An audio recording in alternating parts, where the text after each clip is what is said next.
A entrevista a seguir é um documento do projeto Sítios de Memória e Consciência no Brasil, mapeamento crítico e contribuição das experiências práticas para as discussões teóricas. Uma pesquisa desenvolvida na Faculdade de Arquitetura e Urbanismo da Universidade de São Paulo, com financiamento da Fundação de Amparo à Pesquisa do Estado de São Paulo, FAPESP.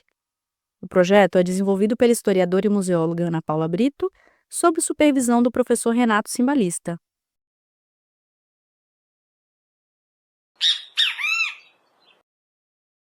Bueno, Ana María, muchas gracias por recibirnos para esta investigación.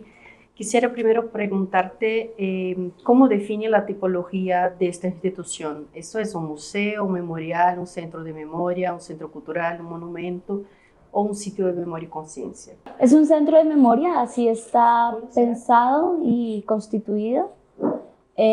Sin embargo, pues en este centro contamos con un memorial, que es el Memorial por la Vida, que es la parte, por decirlo así, escultórica visible de este espacio. Al mismo tiempo hicimos parte de la red de sitios de conciencia a nivel mundial, de la RESLAC y de la Red Colombiana de Lugares de Memoria. Entonces somos centro de memoria, museo y al tiempo sitio, lugar de memoria con un memorial. Y también por su arquitectura y el proceso de construcción, estamos en un espacio patrimonial de la ciudad, como lo es el cementerio central, y todo lo que hay dentro del globo del cementerio central es patrimonio de la ciudad y por ende de la nación. Cuando dices patrimonio, dices que cuenta con un reconocimiento patrimonial público. Que no puede cambiar nada. No podemos cambiar su estructura, no podemos dañar físicamente el espacio, porque estamos en un complejo funerario, lo que fue antiguamente un complejo funerario. Tenemos los columbarios, justamente, que además albergan una obra artística de una artista muy reconocida en nuestro país, Beatriz González. Y el edificio en donde funciona el Centro de Memoria es del arquitecto Juan Pablo Ortiz. Fue un proceso que se hizo público con diversas propuestas, ganó la de Juan Pablo Ortiz y por ende también el edificio lo cubre este cubrimiento patrimonial. ¿Y te parece como gestora que eso ayuda de alguna manera el trabajo del centro a lo largo del tiempo, este reconocimiento patrimonial? Sí, totalmente, totalmente. Todo este tipo de reconocimientos y de tipologías nos ayudan a tener un margen de acción en nuestro relacionamiento con otros lugares, sitios, museos, centros de memoria, pues porque no nos limita a que solo entre centros, solo entre museos. Al interior de la gestión del distrito, nosotros somos un centro de memoria institucional, hacemos parte de la Alcaldía de Bogotá. Entonces, al interior de otras entidades del distrito, como la Secretaría de Cultura, cualquier otro, tenemos también un margen donde movernos, cómo llegar, digamos, a convenios, acuerdos, apoyos. Lo mismo a nivel nacional, con el Centro Nacional de Memoria, por ejemplo, con otras casas institucionales como la Casa Museo Memoria de Medellín, la Casa de Cali, pero al mismo tiempo este centro, al hacer parte de la Red Colombiana de Lugares de Memoria y de la RESLAC, nos permite relacionarnos con los sitios de memoria impulsados por la sociedad civil y por organizaciones de víctimas. Entonces nos movemos en todo y en cuanto al tema patrimonial es también un blindaje del espacio como tal, ¿sí? Nosotros no sabemos qué gobiernos vendrán y por ende estas declaratorias patrimoniales nos permiten blindar el espacio. Entonces, todas las tipologías bienvenidas y esos márgenes, como digo, son márgenes de acción que nos permiten interlocutar y relacionarnos con otras personas internacionalmente, nacionalmente. La plata toda viene de la municipalidad, de los funcionarios. Este centro de memoria es una demanda, su naturaleza es una demanda de las víctimas y de las organizaciones sociales en Bogotá y también pues, a nivel nacional, pero particularmente de Bogotá, en un momento histórico y un contexto social y político muy particular. Estamos hablando del 2018, estábamos saliendo de un primer proceso de justicia transicional, como fue la Ley de Justicia y Paz con los grupos paramilitares, y había una necesidad de las organizaciones de víctimas de que las memorias de las víctimas, no las versiones de los victimarios, en ese proceso transicional fueran escuchadas. Entonces le proponen al alcalde de ese momento un centro de memoria. Esto inicia en el 2008, pero solo es posible su construcción y materialización en el 2012 en otra alcaldía, coincidencialmente en la alcaldía de nuestro actual presidente. Y en el 2012 ocurre también otro hecho social histórico muy importante, que es el inicio de los diálogos con las FARC. Lo que quiere decir que este lugar lo inaugura el alcalde del momento, Gustavo Petro, con el presidente que inició los diálogos con las FARC, el expresidente Juan Manuel Santos.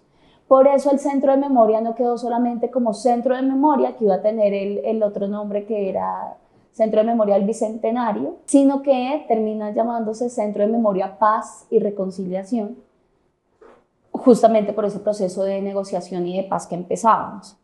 Entonces, la naturaleza del centro es organizacional, es en respuesta a la ciudadanía, pero se hace en el marco de una alcaldía con los recursos de la Alcaldía Mayor de Bogotá, y posteriormente al centro, esto sucede en el 2012, en el 2013, se crea y a partir de la Ley de Víctimas, que también es impulsada en esos momentos, se crea la Consejería de Paz, Víctimas y Reconciliación. Esta consejería es la encargada de territorializar la política pública de víctimas que tenemos acá en nuestro país para Bogotá, y anexan al centro de memoria a esta dependencia.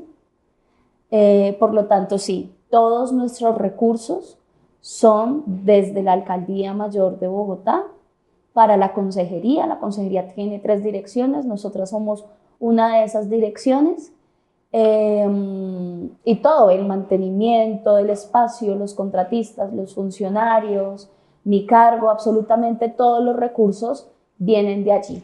También el recurso que se ejecuta con las víctimas y con el trabajo que realizamos con la gente también viene de la alcaldía. ¿Cuántas personas más o menos trabajan acá?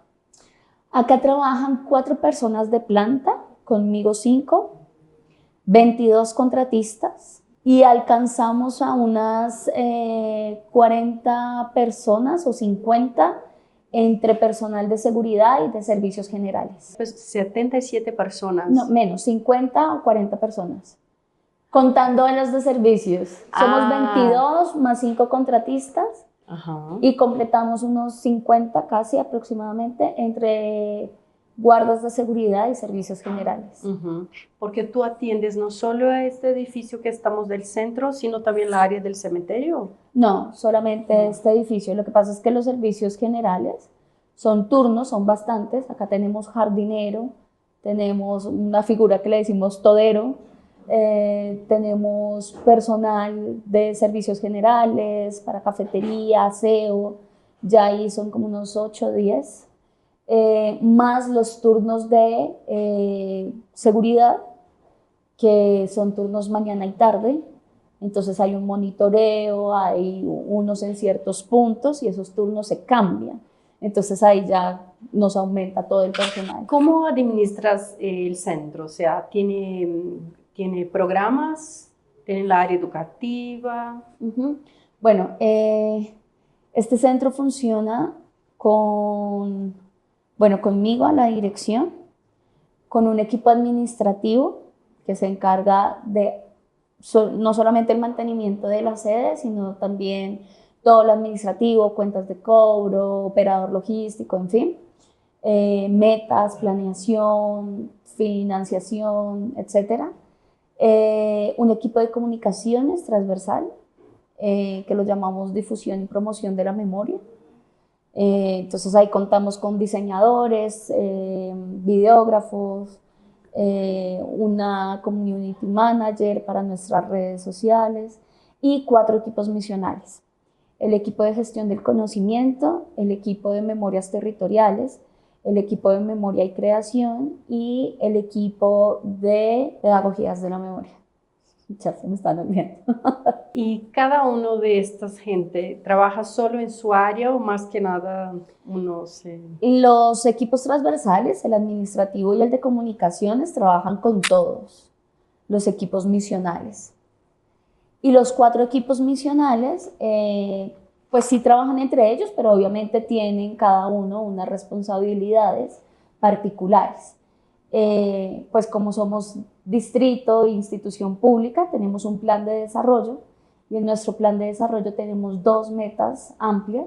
Una son la implementación de las iniciativas de memoria con enfoque territorial, de las cuales se encargan los equipos de pedagogías de memoria, memoria y creación, que es todas las expresiones artísticas y culturales desde la memoria, y el equipo de memorias territoriales, porque se implementan en las localidades y barrios de Bogotá. Estos 3 equipos misionales aportan al cumplimiento de esa meta de iniciativas de memoria. Y el equipo de gestión de conocimiento aporta otra de nuestras metas, que es el desarrollo de una investigación académica que da cuenta sobre el conflicto o el desarrollo del conflicto armado en Bogotá y sus resistencias ciudadanas como aporte a la construcción de paz en la ciudad. Pensando en este plan de desarrollo, pero en otros también documentos normativos que usted tiene acá, ¿no? Pensando, por ejemplo, acta de fundación, estatuto, regimiento interno, guía para los trabajadores. ¿Qué documentos ustedes manejan de estándares? No sé, ¿qué podría decirnos?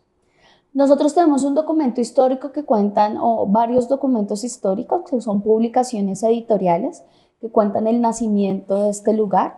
Este lugar nace a la par de que se constituye, el Consejo de Bogotá constituye el eje de la memoria y la paz, que es por decreto de la ciudad. Eso es uno de nuestros documentos, pero además también por acuerdos y decreto se especifican cuáles son las funciones del centro de memoria, sus objetivos y demás. Entonces, esos son como los documentos legales que permiten que el centro mantenga su misionalidad y que funcione, digamos, bajo esa sombrilla institucional. Y asimismo, digamos, sin salirnos de esas funciones que ya nos estipulan los acuerdos y los decretos, seleccionamos el equipo de trabajo y la estrategia que cada dirección asume. Esto pues hace parte de gobiernos distritales, es decir, que por acá han pasado varios directores, directoras al frente de la institución, pero afortunadamente este centro se ha mantenido durante 12 años abierto, sirviendo al público y respondiéndole a las víctimas de la ciudad. Y eso es muy bueno, porque tenemos otros ejemplos en donde pues ha sido diferente, en donde la memoria toma un sesgo, en donde se cierran las puertas a ciertas organizaciones, y este lugar, por el contrario, ha tenido que responder como Bogotá y como ciudad capital a esas otras organizaciones, víctimas o necesidades de memoria que no han podido dialogar con otras instituciones. Entonces, han resultado aquí, en Bogotá, cosa que nos alegra, pero al mismo tiempo nos duplica el trabajo y al mismo tiempo nosotros pues tenemos una jurisdicción que es la ciudad. Entonces nos queda muy difícil salirnos, por decirlo así, de los límites físicos, que es lo que realmente nos impide poder desarrollar otros temas de memoria en otro lugar del país. Sí, yo me acuerdo que estuve acá en 2015 en una reunión de la RESLAC, de la Coalition Sites of Conscience, y de hecho vine gente de todo el país, ¿no? De ahí surgió, creo, la red colombiana de sitios de memoria. Sí. En ese tiempo fue una exposición que hicieron acá, sí, con pendones y un encuentro. Claro que sí, yo estoy acá, yo trabajé, creo que fue en el 2016. Yo estuve acá 2016 y 2017, volví en el 2020 y me posesioné como directora en noviembre del 2023. Entonces tiene una mirada de la institución a lo largo de varios tiempos. Me he conocido el centro mucho y he visto cómo el centro pues ha tenido, digamos, unas orientaciones, hubo un periodo donde su orientación fue totalmente pedagógica, solamente con jóvenes, niños, universitarios, otros momentos una orientación mucho más abierta a un tipo de organización social específico. Y desde el 2020 creo que nos hemos ampliado cada vez más a trabajar con la pluralidad de las memorias que cada vez son más visibles y más notorias en la ciudad, pero no solamente centrándonos en las víctimas del conflicto armado. Aquí tenemos una ventaja y es que este centro no nace con la ley de víctimas, por lo cual tenemos la posibilidad de trabajar con distintas memorias que aportan a la construcción de paz. Como en el 2016 se firman los acuerdos de paz, sobre la consejería recae también la obligación de la implementación de esos acuerdos. Pero se termina en el 2021 el informe de la Comisión de la Verdad y esto nos obliga también a implementar las recomendaciones del informe de la Comisión. Es decir, cada vez asumimos más tareas justamente por ese desarrollo histórico en el que estamos y eso nos obliga, y lo digo en el buen sentido, pues a nosotros nos encanta, pero sí nos obliga a trabajar con excombatientes, firmantes de paz, con las luchas y resistencias de también personas no víctimas que desde el movimiento social expresan su solidaridad y también hacen aportes de paz y de reconciliación dentro de la ciudad. O sea que manejas también ahí directamente de línea de frente con la polarización y las disputas de memorias, ¿no? Exactamente. Acá trabajamos con un ejemplo, organizaciones de víctimas de crímenes de Estado, pero también estamos llevando trabajos y acompañando iniciativas de memoria con las víctimas de fuerza pública, pero también con víctimas que hicieron parte de grupos armados, guerrilleros, en especial las FARC. Procesos pedagógicos, vamos a iniciar justamente con firmantes de paz un diplomado en construcción de memoria histórica, pero también trabajamos con las víctimas del narcotráfico, por ejemplo, en Bogotá, y con las víctimas de abuso policial, porque en esta ciudad, durante el 2019, 2020 y 2021, fue muy fuerte los momentos de paro nacional, lo que se conoce como la masacre del 2020 y el estallido social en el 2021. Eso implica que también necesitamos atender unas víctimas de abuso de autoridad y sobre todo en la defensa de la movilización y la protesta social. ¿Cómo puedes compartir con nosotros, pensando en tu experiencia a lo largo del tiempo acá en el centro, una buena práctica que así de salto te sale y dice, uy, pero eso se fue bueno y que puede aportar a otros sitios el ejemplo? Mira, me voy a tomar el atrevimiento de nombrarte dos. Por favor. Una es, han pasado 4 administraciones en la ciudad desde que el centro nació.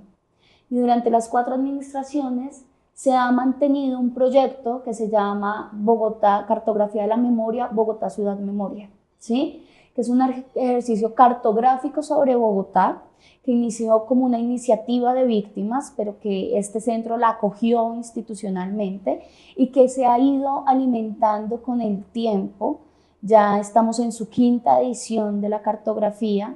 Inició con 13 puntos de memoria de víctimas de diferentes hechos victimizantes y ya vamos en 90. Obviamente no pretendemos tener 1000 puntos de memoria en la ciudad, pero sí ha sido una herramienta pedagógica, política, organizativa que nos ha permitido generar otros diálogos. Lo que hemos empezado a impulsar es pequeñas rutas de memoria en la ciudad que nos conecten con historias, con narrativas, que nos permita trabajar con otras instituciones como la Policía Nacional para que también ellos hagan su propia cartografía de las afectaciones que ellos han sufrido también.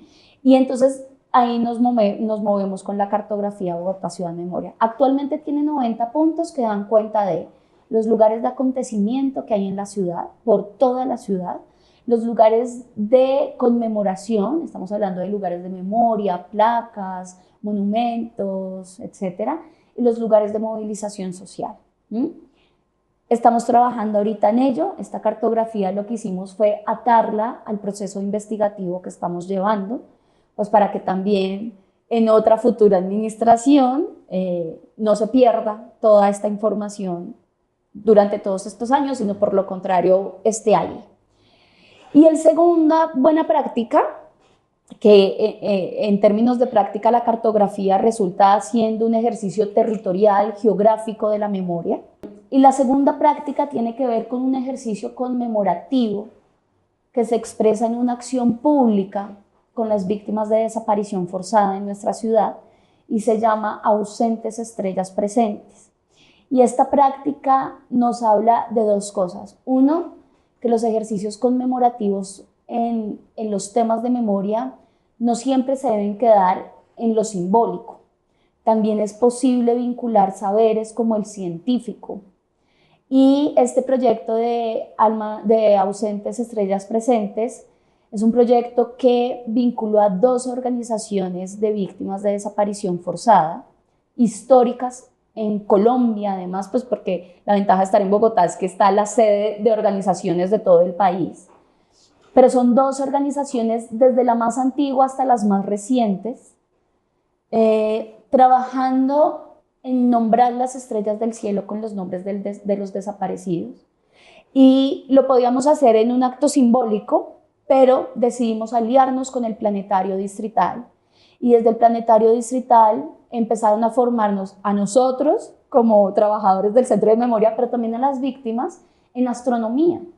Cómo leemos las estrellas, cómo las observamos, cómo entendemos las constelaciones, por qué creemos que nuestros seres queridos están allá, por ejemplo, ¿no? Y esto ha sido muy lindo porque llevamos ya 3 años consecutivos en convocar en una acción pública cada 4 de noviembre a más de 400 personas para poderles hablar de la desaparición forzada, visibilizar las víctimas de desaparición forzada, pero nos reunimos en el domo del planetario para continuar nombrando las estrellas del cielo. El ejercicio es que la víctima directa de desaparición forzada nos entrega la fecha de nacimiento, el lugar de nacimiento y la hora, y el planetario nos ayuda a graficar cómo el cielo estaba ubicado en el momento en que nació esta persona. Y calculamos la hora, el día de desaparición y el lugar de desaparición de esa misma persona y nos muestra cómo el cielo estaba también ubicado en ese momento. La conjunción de los 2 cielos nos emite una luz mucho más potente, es decir, la conformación de una estrella, y a esa estrella le asignamos el nombre del desaparecido. Entonces es un momento muy simbólico, es un acto que apunta a lo que nosotros creemos que en las conmemoraciones se debe insistir. Uno, un ejercicio de reparación, si se quiere, un ejercicio de duelo colectivo, donde la memoria dignifica. Segundo, un ejercicio de no repetición, un ejercicio que al invitar a la ciudadanía a ver y a participar en el acto público, pues difunde el mensaje, porque ahí las organizaciones dicen, mire, la desaparición forzada es esto, estos son los actores que desaparecen, esto es lo que sucede, estas son las cifras, ¿no? También un ejercicio muy de denuncia, ¿no? Y que aporta a la no repetición. Y tercero, pues un acto simbólico, pues totalmente profundo. Ahí la clave que nosotros nos hemos dado cuenta, y por eso me atrevo a nombrártelo como una buena práctica, son 3 cosas. Primero, cómo sí se puede trabajar con varias organizaciones alrededor de algo que nos convoca. O sea, a nosotros nos convocan las víctimas de desaparición forzada y el grado de impunidad que tiene en especial este crimen, ¿sí? A diferencia de otros tantos. Segundo, entonces sí se puede trabajar con 12 organizaciones durante 3 años, que eso para una institución es como récord. Segundo, la alianza interinstitucional. O sea, esto sin el planetario no sería igual, pues porque lo que yo sabía de las estrellas era mínimo. Lo mismo las víctimas, cuando se los propusimos, todos nos miramos y dijimos, ¿y si el planetario no acepta? No, pues miremos cómo les decimos, ¿no? Entonces, el planetario, una institución que quizás nada que ver con la memoria, que quizás nada que ver con temas de víctima, pues Dice, claro que sí, es más, todo lo hacemos en el planetario, no acá en el centro. Acá hacemos los encuentros, los talleres, pero el acto público es allá, la exposición la instalamos allá. En fin, es muy diciente. Tercero, el tiempo que nos hemos mantenido. Es decir, esto y la apropiación por parte de la ciudadanía de las víctimas. La gente nos pregunta, ¿y el otro año qué van a hacer? ¿No? ¿El otro año cuándo es ausentes estrellas presentes? ¿El otro año con qué van a salir? Las víctimas nos empiezan a llamar porque es un proceso que iniciamos más o menos desde mayo hasta noviembre, en toda la preparación, ta, ta, ta, ta, ta, ta. Entonces, esos son nuestros dos, creo yo, proyectos y experiencias más significativas que hemos tenido. Sí, yo creo que hemos pasado por unas experiencias también difíciles. La gente viene acá y entrega sus memorias, ¿sí? Y obviamente para nosotros es muy difícil y nos ponen a aprietos decir no, o decir qué me entregas y por qué, y ven, reviso, pues porque es muy distinto el acercamiento de las víctimas o de las personas, de organizaciones y demás con las instituciones. Cuando se acercan acá al centro de memoria buscan amplificar sus memorias, pero si se acercan con el mismo archivo a la fiscalía, pues es distinto el trato, es distinto el objetivo. Seguramente allá sí le van a preguntar, mire, solo necesito este formulario, este documento.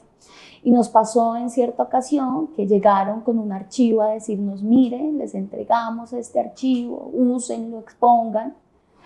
Y cuando ya le íbamos a exponer, pues porque lo trabajamos, nos apareció el dueño del archivo.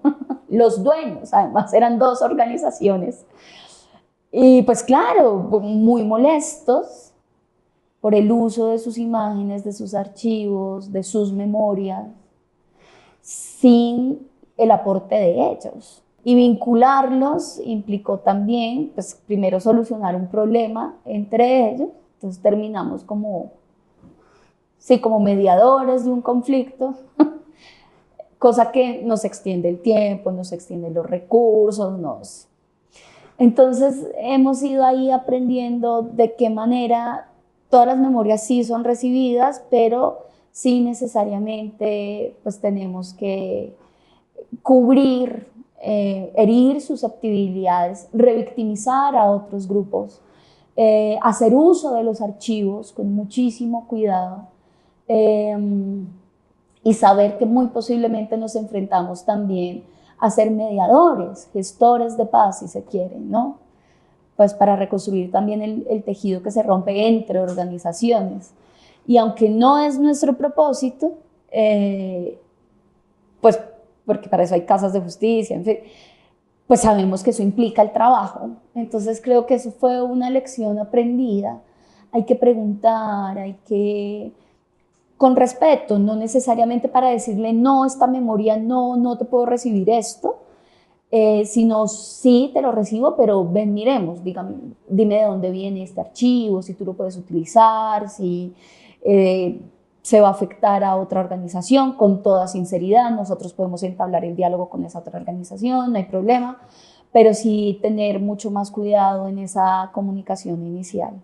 ¿Hoy ustedes tienen un plan de recibimiento de archivo, una política interna? Nosotros no podemos recibir como tal archivos. Nos apoyamos con la política pública que hay de paz actualmente en el distrito, en donde el archivo distrital tiene la capacidad de recibir archivos de derechos humanos.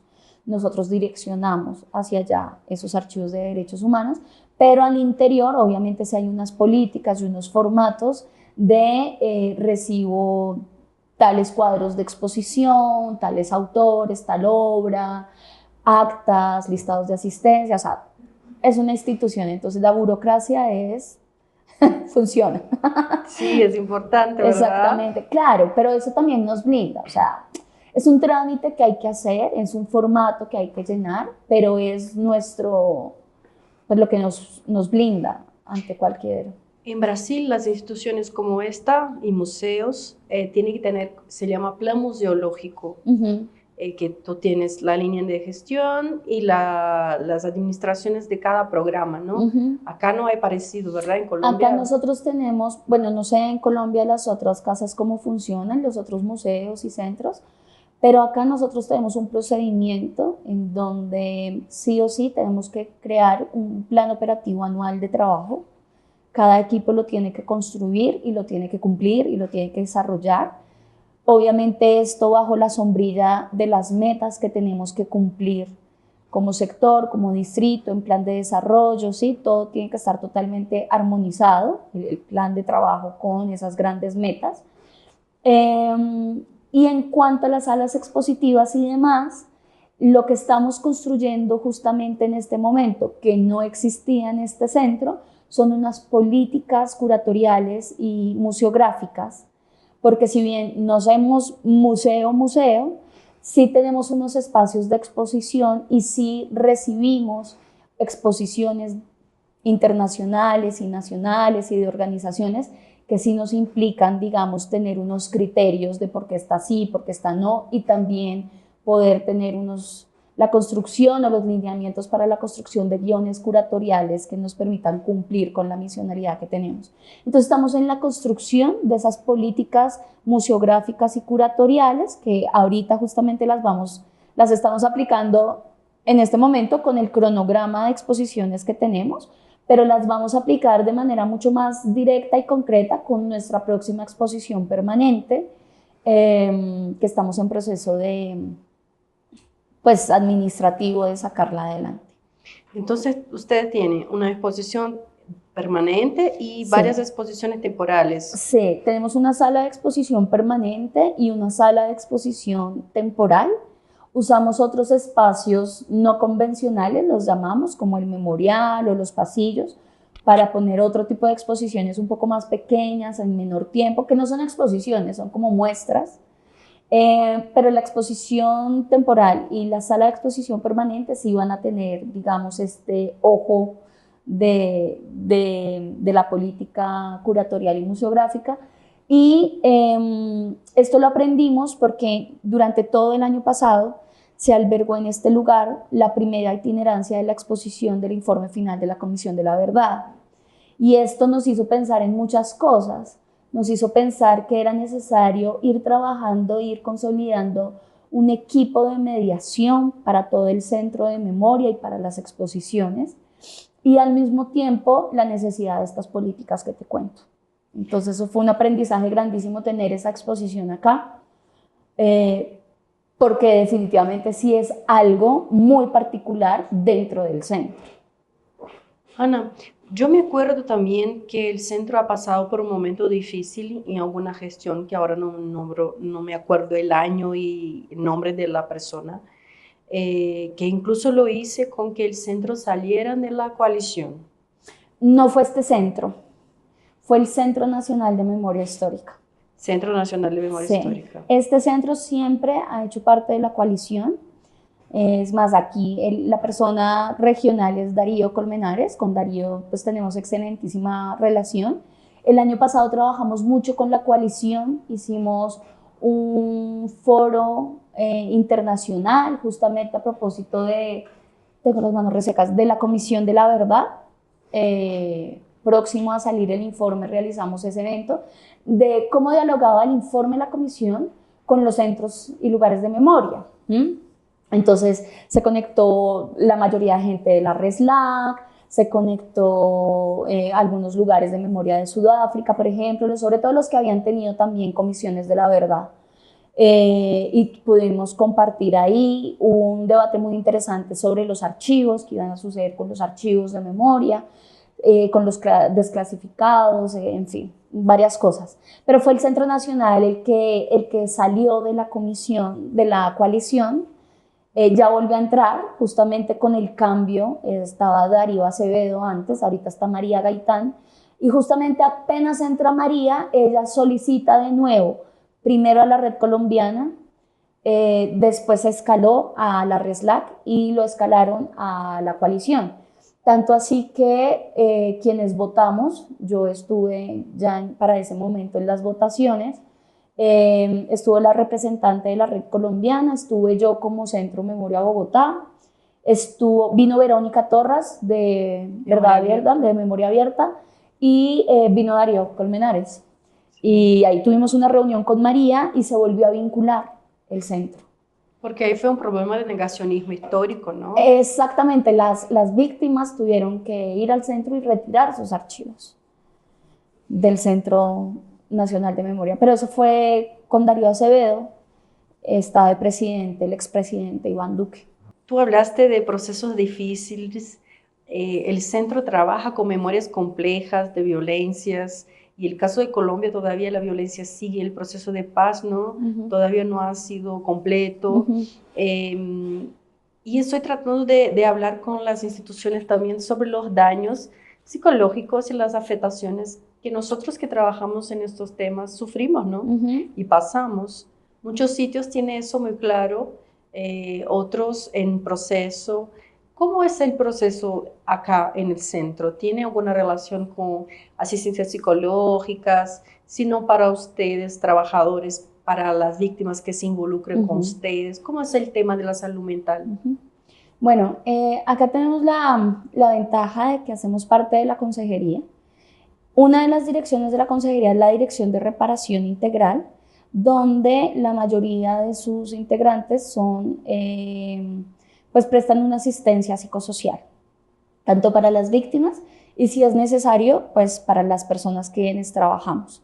La alcaldía igual constantemente, el área de talento humano, pone a disposición particular, prioriza las instituciones que trabajan con población vulnerable para ser atendidas por psicólogos y demás, en dado caso que se requiera.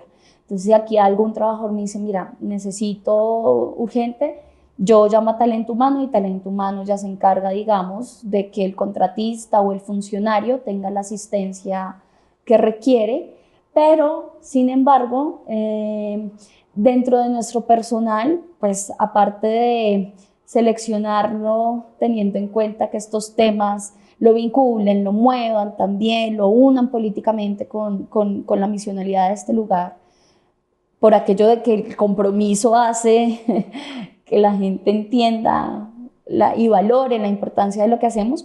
Muchos de ellos son trabajadores sociales y tienen unos perfiles también psicosociales que permiten que en la inmediatez, antes de yo hacer todo el trámite, que seguro se me va a demorar 3 días, que en la inmediatez ellos puedan hacer esos procesos de contención y de acompañamiento. Entonces ahí estamos, digamos, como los de la inmediatez, los que necesitamos ya previamente, con unos esfuerzos más amplios, y entre direcciones nos apoyamos con ese tema.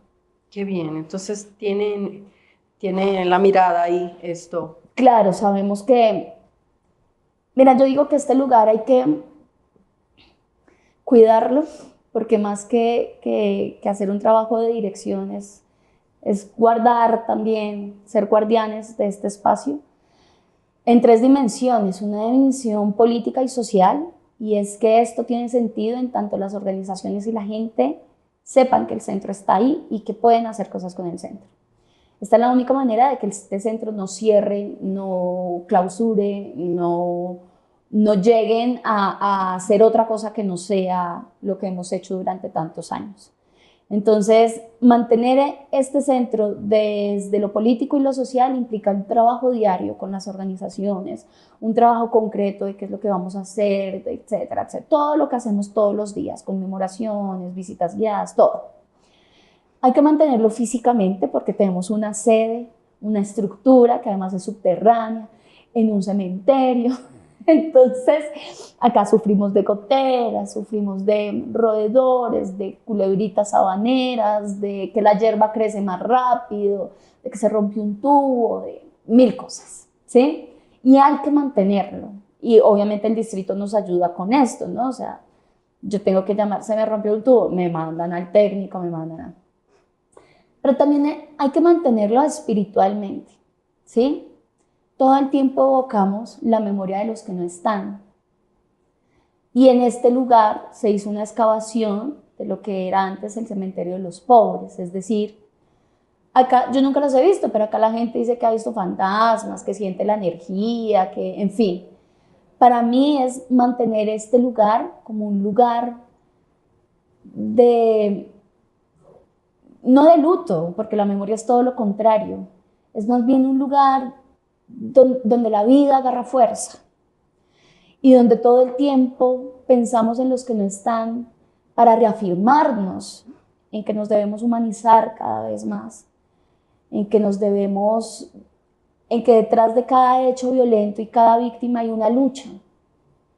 Y esto va muy en sentido de lo que tú dices, un país que constantemente sigue en una persistencia del conflicto, pero en una lucha de causas estructurales que nos siguen aquejando. Detrás de la muerte de un sindicalista está la lucha por el trabajo. Detrás de la muerte de un joven en una marcha está la lucha y el derecho a la movilización social. Detrás de cada desaparecido forzado está el derecho de pensar diferente, ¿sí? Y eso, este lugar nos tiene que convocar a esto y ese espacio. Entonces, mantener un equilibrio entre lo físico, lo político, social y lo espiritual, que indudablemente ahí está, pues implica que todos nosotros estemos por lo menos conectados como equipo, o si no, esto no funciona. Y conectarnos como equipo implica eso, implica tener claro en dónde estás, a pesar de ser una institución, tener claro en dónde estás y por quiénes trabajas. ¿Esas serían las características principales que tú defenderías como un centro de memoria? ¿O hay otras cosas que tú agregarías? Yo creo que lo que te nombraba hace poco, la no repetición, la dignificación de las víctimas y la reivindicación de las luchas y las resistencias. Eso es la memoria y tiene que ser la memoria en Bogotá. Una memoria que aporte a la no repetición de los hechos. Obviamente esto se traduce en apuestas de paz. Una memoria que dignifique a las víctimas que habitan en Bogotá y que se acercan a este lugar. Y una memoria que reivindique las luchas y resistencias ciudadanas de quienes estamos acá. Eso es. Obviamente, si yo hablo de esto, no hay cabida para el negacionismo. No puede haber cabida para el negacionismo ni para los sectarismos de las distintas narrativas de memoria. ¿Sectarismos? Sectarismos. Necesito hablar con todos. No para conciliar narrativas y hacer una sola, porque seríamos hegemónicos. No para convencer a nadie de nada, sino porque nos tenemos que hablar y nos tenemos que escuchar, básicamente. ¿Sí? Eso nos enseñó también el informe de la Comisión de la Verdad. No es la verdad final, última, completa, pero a partir de ahí, hablemos. No teníamos de dónde hablar antes, aprovechemos a este informe para hablar de esto que hay acá. Y ahí ya saquemos las paticas que tengamos que sacar. Pero si no empezamos por ese primer ejercicio, no seguimos avanzando, nos vamos a quedar en unas peleas aún de tintes políticos, hasta convenientes, dependiendo en qué momento del año nos encontremos. Y eso nos desvía de nuestra tarea, la verdad. Yo como mujer, también como joven, me tengo en cuenta que las mujeres tienen una mirada un poquito más amplia, ¿no?, en las cosas. Y este que nos platica tú, de ponernos, ¿no?, a sentar, a dialogar, entendiendo la memoria con su pluralidad necesaria, ¿no?, para lo que sea, es súper difícil. Y ahora mismo, no solo en Latinoamérica, pero en todo el mundo vivimos momentos de polarizaciones extremas, violencias y manejos de la memoria por extremas derechas gigantes, ¿no? O sea, ¿qué desafíos tú, gestora, mujer, joven, destacarías? Pues como se ha demostrado, las mujeres, y lo vemos acá todo el tiempo, en su mayoría se acercan mujeres víctimas porque a sus maridos y esposos, hijos, padres, son los que mataron en la guerra. Llegan acá mujeres sin tierra, ¿sí?, dueñas de nada. pero son las mujeres que se convirtieron en Bogotá en lideresas impresionantes de derechos humanos. Pero no la lideresa de solo víctimas, la lideresa del barrio. O sea, una mujer que llegó a organizar lo que los mismos ciudadanos de Bogotá en el barrio no hicieron. ¿Sí? Entonces llegaron y organizaron y armaron, hicieron, ¡cha! Y eso es muy inspirador, ¿sí? Porque uno dice, claro, esa fuerza de la memoria, esa fuerza del liderazgo, esa fuerza, ese dolor convertido en resistencia, transformado en amor con otros, pues es bastante... Y yo creo que muchas de esas, yo tengo la ventaja de conocer muchas de las organizaciones sociales de otros escenarios, afortunadamente no institucionales, y conocerlas a ellas de primera mano. Ellas son las que a mí me han respaldado y me respaldan en este momento. Son las que me dicen, hágale, Anita, sí, vamos. Antes yo tenía acá en la mesa un cuadro de Pedro Antonio Movilla, desaparecido, porque Candelaria, su esposa, me dijo, le voy a dejar a Pedro aquí unos días para que la cuide. Y acá yo tenía a Pedro, tengo a Cristian, sí, o sea, vienen y me dejan ahí. Y yo los recibo, claro, porque están ahí. Entonces siento que las mujeres son, esto puede sonar trillado, pero es verdad, son esas guardianas de la memoria. En este centro ha tenido una coordinadora mujer, que a propósito yo tuve el privilegio de trabajar con ella, y yo, a la cabeza, de resto han sido hombres. Y sí, uno se da cuenta que el diálogo con otras personas es distinto, que a veces es más fácil, a veces es más difícil, ¿sí? Yo parezco joven físicamente, entonces eso también a veces es una ventaja, a veces no lo es, porque están esperando a veces, las personas que están acostumbradas y que se dejan llevar por la apariencia, están esperando una persona de traje con tacones, y yo no uso tacones, por ejemplo, empezando por ahí. Entonces tiene las ventajas, las desventajas como todo, pero yo sí creo que el ser mujer también lo conecta a uno con la visión de las mujeres, con la forma en cómo también entre mujeres hemos construido nuestras propias espacios organizativos y nuestras propias relaciones con otras y con otros. Y eso está mediado también por otras prácticas, y más ahora en este mundo cuando cada vez más aprendemos a cómo juntarnos entre nosotras. Entonces eso sí es una ventaja grandísima que tenemos sobre los hombres. Porque hemos aprendido también por las violencias que hemos sufrido a trabajar colectivamente. Y las mujeres siempre convocan a eso. Nosotros hicimos acá un proyecto maravilloso que se llamó Fogones de la Memoria. Y era una conversación sobre ejercicios de construcción de paz en los barrios de Bogotá, alrededor de algo tan sencillo como es la comida y el fogón y la olla comunitaria para comer entre todos y todas. Los jóvenes en el estallido social, montados en la olla en medio de la lucha para comer y alimentarse. Y a veces eso era lo único que comían en el día.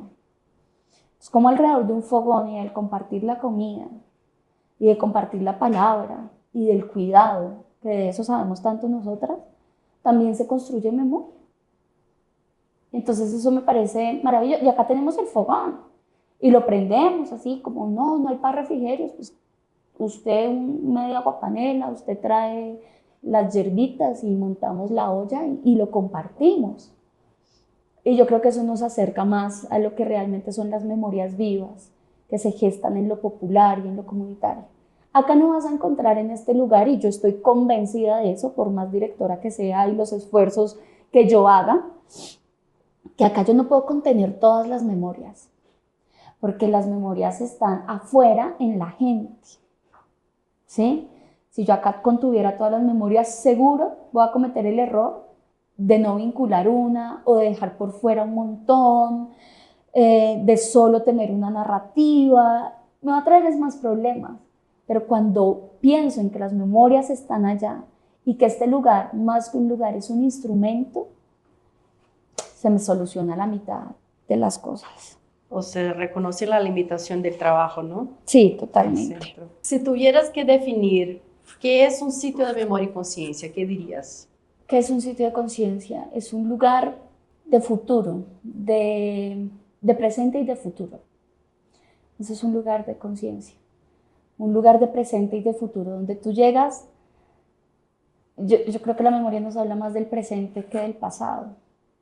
Y por eso digo del presente y del futuro, porque es un lugar donde podemos soñar, imaginarnos otro mundo.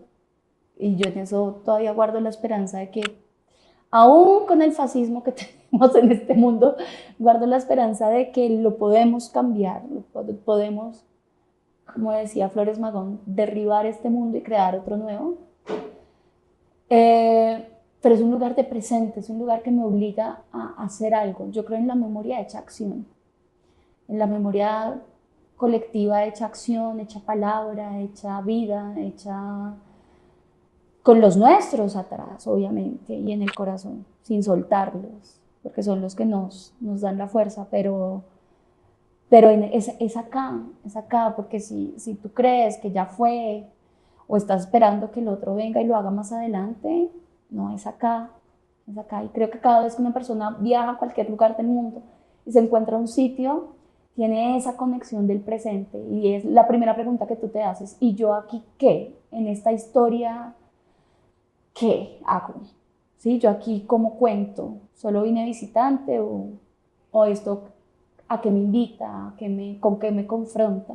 Entonces creo que son lugares de presente y de futuro, son las oportunidades de transformación. ¿Hay algo que no he preguntado que quieres decir para que quede grabado? No, que primero, muchos éxitos con la investigación. Gracias. Segundo, que nos tengan en cuenta. Este centro yo creo que resiste, y siendo institucional se mantiene al margen de la institución, ¿sí? Entonces piensen siempre en nosotros como un aliado para crecer, para que crezca la memoria en todo nuestro continente, en especial, que en particular hemos sido un continente que hemos sufrido mucho, ¿sí? Desde la colonización hasta las dictaduras que hemos vivido, los malos gobiernos que nos han oprimido, pero un continente que ha sabido también responder gracias a sus pueblos y a su gente. Y estos lugares son muy importantes porque, insisto, nos recuerdan eso, nos mantienen ahí. Entonces, acá siempre bienvenidos, y nada, que la memoria crezca como una ola gigante, pero que crezca, porque nos necesitamos más fuertes que nunca. Muchas gracias.